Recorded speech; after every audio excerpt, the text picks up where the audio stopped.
Hi guys, it's Joshua from Inspiredfingers once more, and today I'll be showing you something on a key of E major. Alright?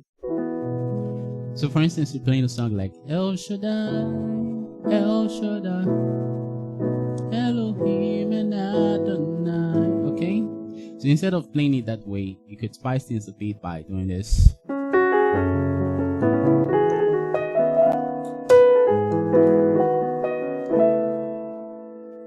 Yeah, I know that was a bit fast. Let me play it again.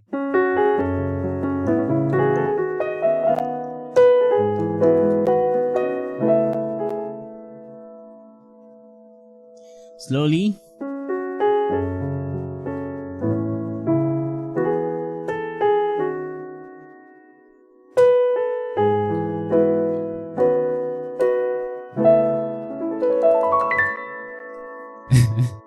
Then you can go to the next part.